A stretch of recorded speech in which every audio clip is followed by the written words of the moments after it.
If you study church history, you'll see the church fathers believe that the Gospel of Mark came from the preaching of Peter, a disciple of Jesus.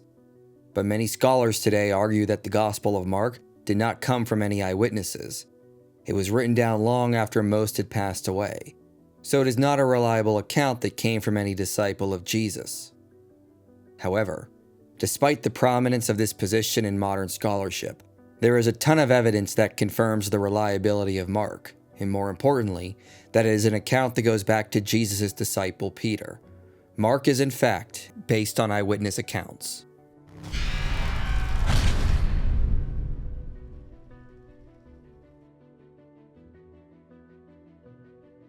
Before we get started, we want to note this video is part of a longer series on the reliability of the Gospels.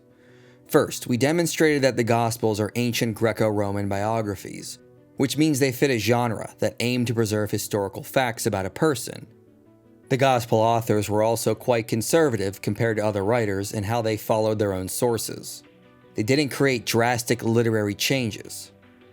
We also surveyed the external data and found that we have unanimous agreement from church fathers that the Gospel authors are Matthew, Mark, Luke, and John. There is no indication they were ever thought of as anonymous biographies.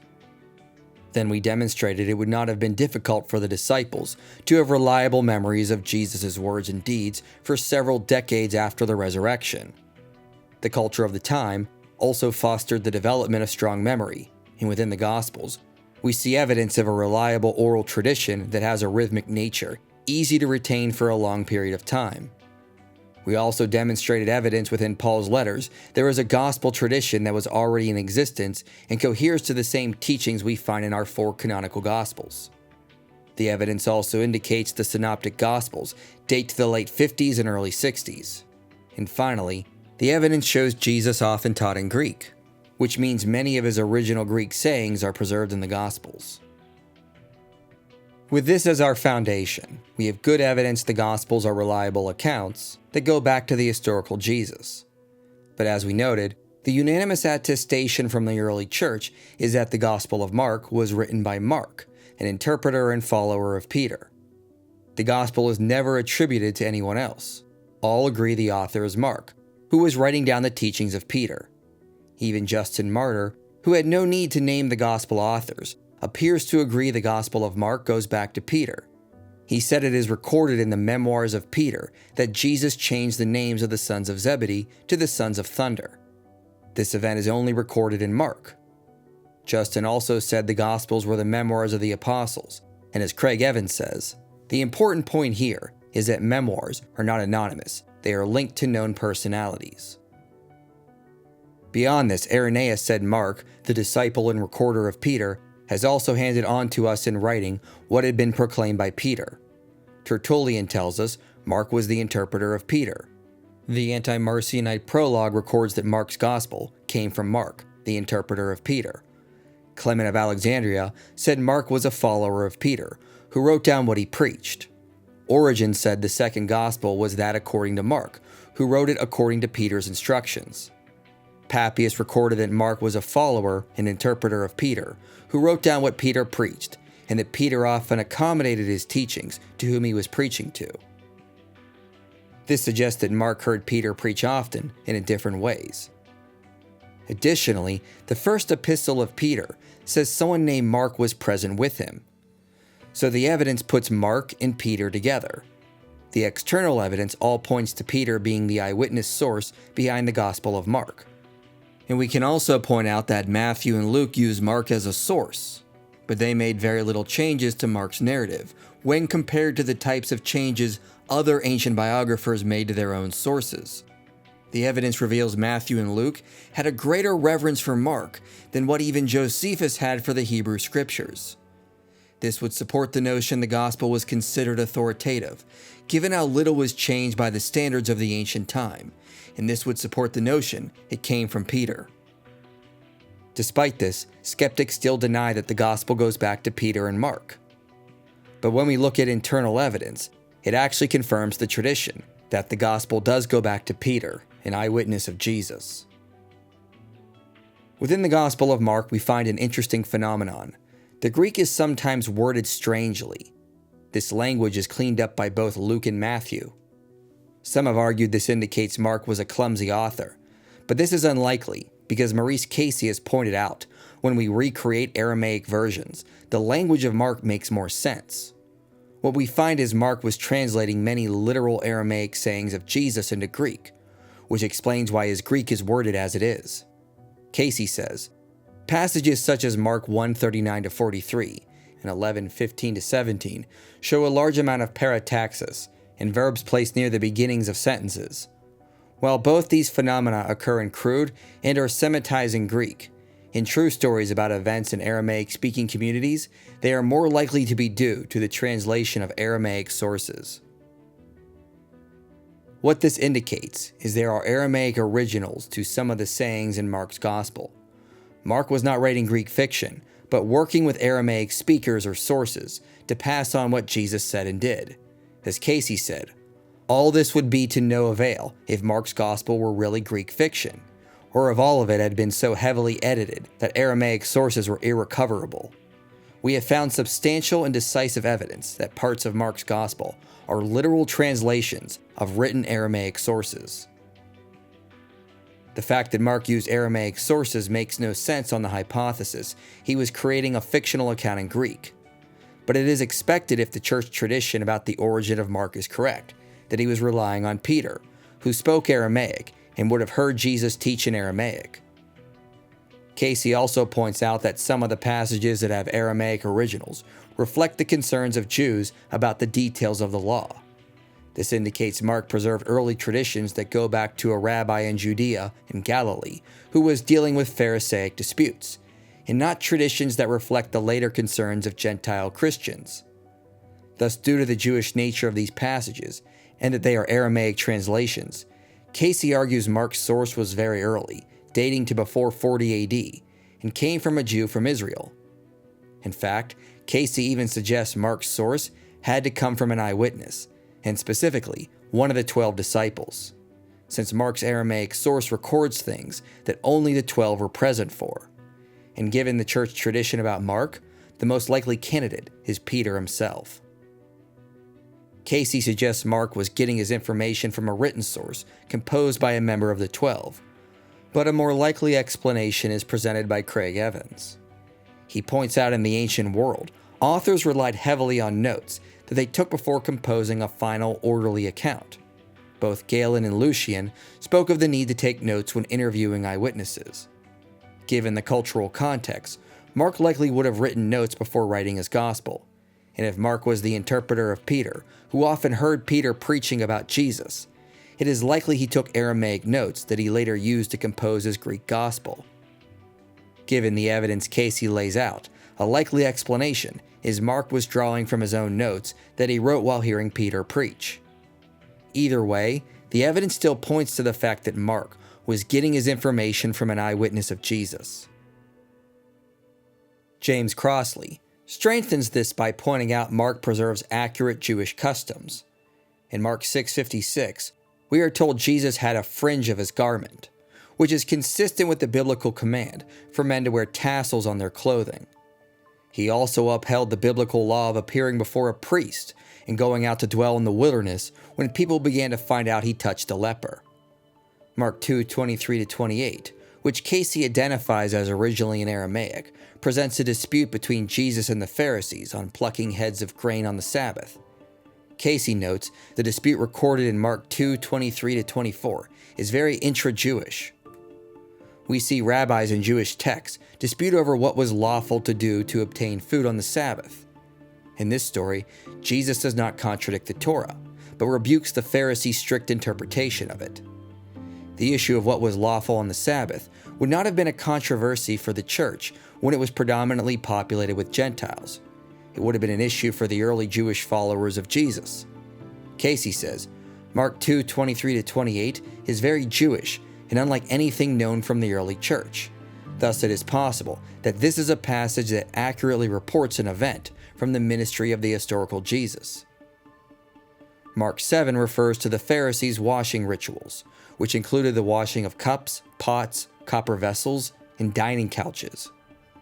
These practices are seen in Jewish legal texts, which discussed the details about washing dishes and other vessels.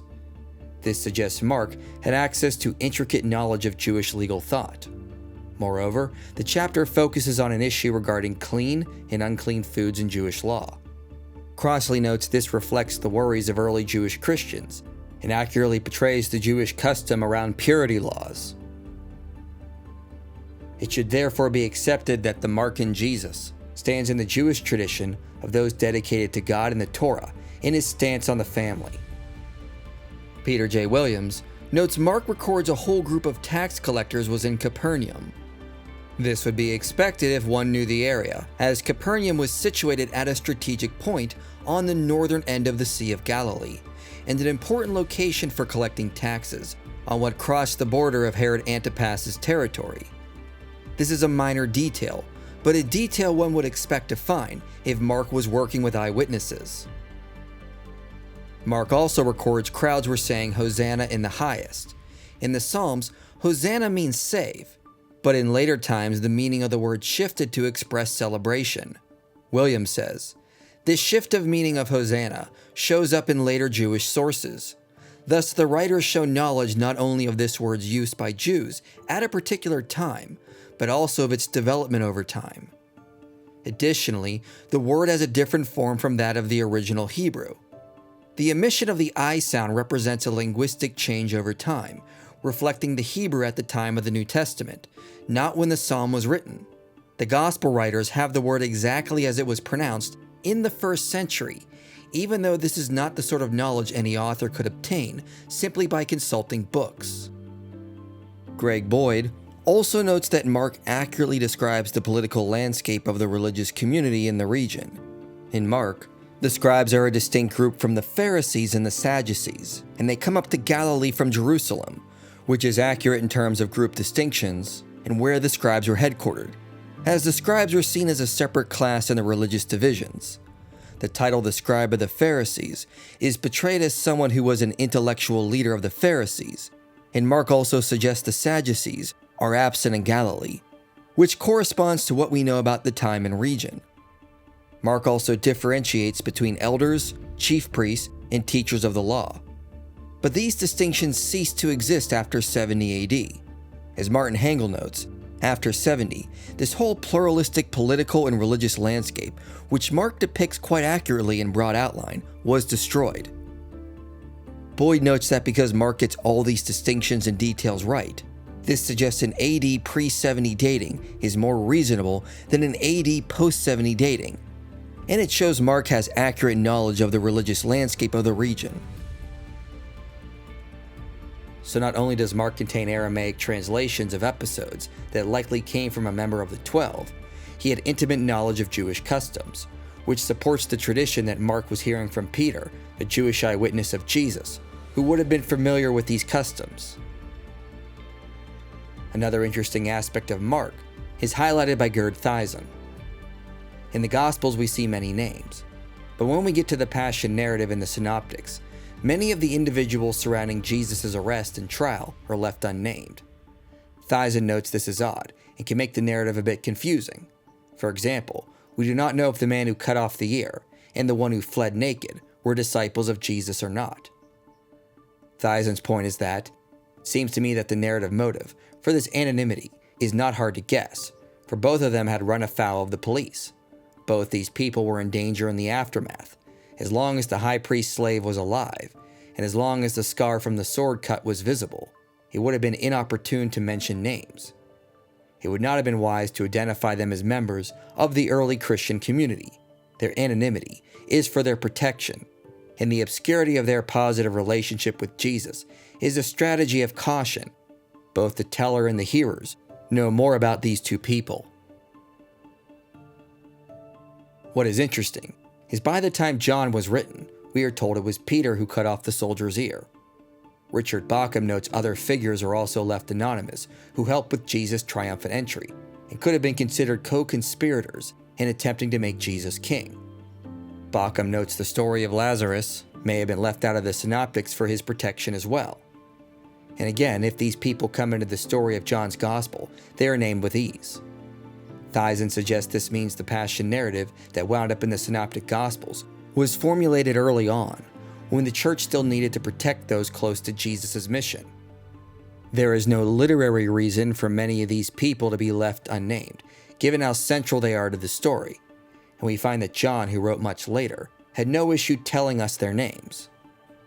Richard Bauckham says, Mark's apparent strategy of leaving it for them to perceive, rather than highlighting it himself, coheres rather strikingly with the strategy of protective anonymity in relation to certain characters in this narrative. What put these persons in danger in Jerusalem in the period of the earliest Christian community would be their complicity in Jesus' alleged seditious behavior in the days before his arrest. Gerd Thiessen adds, only in Jerusalem was there reason to draw a cloak of anonymity over followers of Jesus who had endangered themselves by their actions. The date could also be pinpointed. Parts of the Passion account would have to have been composed within the generation of the eyewitnesses and their contemporaries, that is, somewhere between 30 and 60 AD. This indicates Mark preserves early traditions that would have been formulated by the first Christians in Jerusalem, and strengthens the case his information came from eyewitnesses who had a motive to protect those close to Jesus.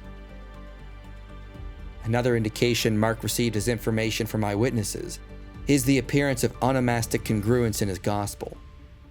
Luuk van de Weghe says, onomastic congruence refers to the creation of naming patterns by an ancient author that appropriately reflects the data of relevant prosopographies. In other words, an ancient work has onomastic congruence if the names within the body of the work align well with the ratio of names we find from that period. For example, the most popular name from Judea in the 1st century is Simon. If someone was writing a history of Judea from the 1st century, we should expect that the most popular name in their work should be Simon. Names like Matthew or Annas should appear much less throughout the work, given they were not as popular as names like Simon or Joseph. We should also expect that because Simon was such a popular name, an author will find a way to distinguish those that have the same name, like referring to one Simon as Simon son of Jonah, or another as Simon the Tanner. Whereas less popular names, like Zacchaeus, will have no need for distinguishing them. So if an ancient work contains a naming pattern that aligns well with the distribution of names from the time and place it purports to come from, this supports its reliability. Van de Weghe says a work with onomastic congruence has 3 factors: a relatively significant number of appropriate proper names, a relatively increased level of detail in proper names, patterns of proper names reflecting the situation on the ground. Seldom will a non-historiographical work surveyed in our study contain any one of these 3 features. It never contains all 3. Van de Weghe put this to the test and surveyed the naming patterns in various ancient works to see which ones would contain onomastic congruence. The apocryphal Gospels, various tragedies and novels, were found to lack onomastic congruence. Surprisingly, even some Greco-Roman biographies failed to achieve onomastic congruence.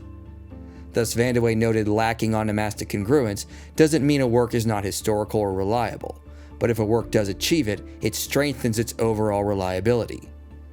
The only biographies to obtain onomastic congruence were Josephus' autobiography, Plutarch's Lives, and Suetonius' 12 Caesars. Interestingly enough, Craig Keener says these biographies marked the height of historical reliability and were written at a time when biographical expectations for historical reliability were at their highest. The fact that Van de Weghe finds onomastic congruence in all 3 supports this conclusion. However, Van de Weghe also found onomastic congruence in Mark's Gospel, which puts it in a category along with the most reliable biographies of the ancient world. Mark managed to achieve what many other biographers could not. His work aligned with the naming patterns from the time and region he wrote about. Thus, Mark is most likely a reliable biography about the life and ministry of Jesus. Additionally, Raymond Martin performed a syntactical analysis on Mark. He found that it contains a combination of translated Semitic material and original Greek material. And Van de Weghe points out, names cluster around the most primitive material in Mark. Van de Weghe notes Josephus, Plutarch, and Suetonius could consult archival material and eyewitnesses. Mark would not have been able to consult archives on the life of Jesus. But the fact that someone like Mark achieved onomastic congruence only makes sense if he was consulting those who witnessed the ministry of Jesus. Names also cluster around significant functions and events. Scott McKnight notes in rabbinic texts, lists of disciples come with elaborations of their piety and describe their legacy. This type of commentary is missing in Mark and the other Gospels. In fact, the listing of the 12 serves no narrative importance. Most of the disciples do not even utter any words in Mark or play a prominent role. The only reason they would have been mentioned is to preserve an authentic list of tradents that was responsible for passing on the information Mark obtained. McKnight says, "The text of the Babylonian Talmud discredits Jesus, his disciples, and the emerging church by the absence of favorable witness for Jesus and by exegesis. The lists of the disciples in the earliest Jesus traditions are stark and nearly absent of commentary. Their intentions appear to be nothing more than a list in order to know who are the authentic tradents of the Jesus tradition." In other words, Mark was not writing a fictional account, but preserving names of eyewitnesses to indicate his information came from reliable sources. The list of the 12 also shows signs of being a primitive tradition. Vandeweghe notes it begins with Peter, followed by James the son of Zebedee, and then John is identified as his brother. The authorial perspective clearly considers James the more prominent disciple, even qualifying John as the brother of James, despite John's rise to prominence after the death of James around 44 CE.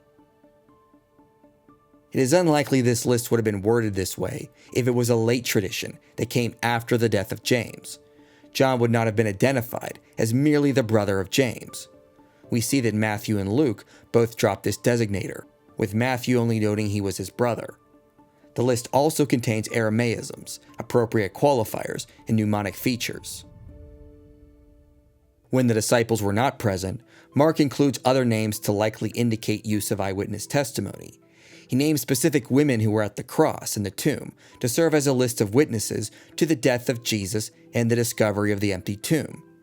Mark notes it was Simon the Cyrene who carried the cross for Jesus, but he unnecessarily adds that he is the father of Alexander and Rufus. This reference doesn't serve any purpose, other than it being an attempt to name reliable tradents who can confirm his story. A church tradition suggests Mark was writing while Peter was preaching in Rome, and interestingly enough, Paul's letter to the Romans mentions a Rufus present. The simplest explanation is Mark mentions Rufus and Alexander because they were in Rome as well, and could confirm the eyewitness testimony of their father. Richard Bauckham says, "The reference to Alexander and Rufus may presuppose that Mark expected many of his readers to know them, in person or by reputation, but this cannot by itself explain why they are named. There does not seem to be a good reason available, other than that Mark is appealing to Simon's eyewitness testimony, known in the early Christian movement, not from his own first-hand account, but from that of his sons." If Mark was writing a fictional account, divorced from eyewitness testimony, there would be no reason to include names like this. But such a task was necessary if one was writing a reliable biography, as one would need to reference eyewitnesses and reliable tradents to confirm his report. Vandeweghe says, "Names of these individuals and other informants were especially conserved as living footnotes of the oral repository, explaining why a pattern of onomastic congruence, on par with that of the highest biographies of antiquity, should be found in the communal memories of an itinerant Galilean rabbi." Travis Derrico investigated oral traditions in northern Jordan. Luuk Vandeweghe suggested the high percentage of names in Derrico's transcripts are best explained by their function as informants that can confirm an aspect of the tradition being referenced. This would align with Mark's naming structure. He is informing his readers of eyewitnesses and tradents to support what he is stating is true. Richard Bauckham notes we find similar practices in other ancient works. In Plutarch's Life of Caesar, he details Caesar's crossing of the Rubicon, which is absent from Caesar's own writings. The account contains one personal name, Asinius Pollio. There is no literary reason to indicate Pollio was present, other than that Plutarch was informing his audience that this was the eyewitness account he utilized to write accurate information about Caesar. Christopher Pelling said, "The name here almost serves as a source citation." Cornelius Nepos wrote in Life of Atticus that Atticus was dying and decided to end his life by starving to death. Nepos wrote he gave instructions for his son-in-law Agrippa to be summoned, and Lucius Cornelius Balbus and Sextus Peducius along with him. He then explained his intentions and resisted Agrippa's attempt to persuade him not to. Balbus and Peducius play no role in the account. Bauckham says it's likely they were included to function as witnesses to the event. Nicholas Horsfall said, as it is, a witness would have told Nepos. Both Balbus and Peducius would have known well the mold in which such accounts should be cast. Josephus records the capture of the Jewish city of Gamla and said, not a soul escaped save 2 women. These were nieces on the mother's side of Philip, son of Jacomus, a distinguished man who had been commander-in-chief to King Agrippa. Bauckham says, why does Josephus give this information about the nieces of Philip? Since readers of the war know little about Philip, the fate of 2 obscure members of his family would not seem to be notable enough to be mentioned for its own sake. The reason Josephus refers to the nieces is surely to identify them as the eyewitness sources on which, directly or indirectly, his narrative of the events of Gamla during the siege was based. Bauckham lists other examples where ancient authors included names irrelevant for the story, but were likely included to function as living footnotes to indicate reliability. One should not doubt their account, because they list eyewitnesses who were present and can verify their reports. Likewise, when Mark wrote and named individuals that were not relevant for telling the story of Jesus, the reason is they likely are eyewitnesses or reliable tradents that he was aware of and can confirm his account. Such a practice would be useless if Mark was writing a fictional account, but necessary if he was writing an historical account that came from eyewitnesses and could be verified by eyewitnesses. As we noted, Maurice Casey and James Crossley argued Mark's source had to be a member of the 12, but additional evidence takes this one step further and confirms Mark's main source was Peter. Richard Bauckham points out Mark uses a literary device called inclusio of eyewitness. This is where one refers to their primary eyewitness source at the beginning and end, and Mark opens by referencing Peter and ends with a reference to Peter. We see a similar technique in other biographies. Lucian in Life of Alexander has a reference in the beginning to someone named Rutilianus. He also frequently mentioned him throughout and at the end. Bauckham says, just like the Petrine inclusio in the Gospel of Mark, Rutilianus is both the first character in the story, apart from Alexander, to be named, and the last to be mentioned by name. In Porphyry's Life of Plotinus, he opens by naming Emilius, a disciple of Plotinus. Apart from Plotinus and Porphyry, he is the most named person and is the first and last to be named in the biography. Likewise, Mark opens by naming Peter, frequently references him throughout, and ends with referencing Peter. This technique is absent in Matthew and Luke, and references to Peter are minimized. This suggests Mark employed the literary device of inclusio of eyewitness to demonstrate his main source was Peter. Mark opens with Peter and ends with a reference to Peter, to remind readers this is Mark's main source. We also see Mark use a plural to singular narrative device. This is where a plural verb, without an explicit subject, is used to describe the movement of Jesus and his disciples. But then it is followed immediately by a singular verb, or pronoun, referring to Jesus alone. It is most often used when Jesus and his disciples are moving from place to place. For example, Mark 1:21 says, "And they went into Capernaum, and immediately on the Sabbath, he entered the synagogue and was teaching." Mark 5 says, "They came to the other side of the sea, to the country of the Gerasenes, and when Jesus had stepped out of the boat, immediately there met him out of the tombs a man with an unclean spirit." Mark 11:12 says, "On the following day, when they came from Bethany, he was hungry." We can see the text starts with a reference to the whole group. Then it focuses in on what Jesus did. In these parallel passages in Matthew and Luke, they prefer a singular verb to Mark's plural when dealing with Jesus and his disciples. They often only refer to the movement of Jesus without referring to the disciples moving along with him. Now, if Peter was reciting this to Mark, he would state it as, "We came from Bethany, and he was hungry." Mark would then write the "we" as "they," but retain the sense of the group moving as one. If Mark was getting his information from someone who moved around with Jesus, we would expect this plural to singular device. The narrative is told from the experience of an eyewitness of Jesus, moving within his group of disciples. Mark is giving the narrative from an insider's perspective and from a member of the group who was moving around with Jesus.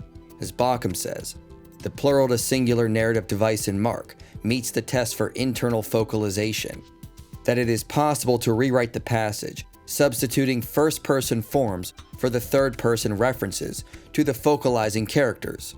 While the Petrine inclusio is Mark's literary means of indicating Peter as the main eyewitness source of the gospel, the plural to singular narrative device appropriately makes the dominant perspective, internal focalization, within the gospel's narrative, the perspective of Peter and those closest to him. It enables readers to share the eyewitness perspective on the events that Peter's testimony embodied. Going beyond this, we find extra details that center around Peter's involvement, and he is spotlighted like no other disciple. We find him at times speaking on behalf of the group, as well as being addressed in place of the whole group. And we find a combination of both.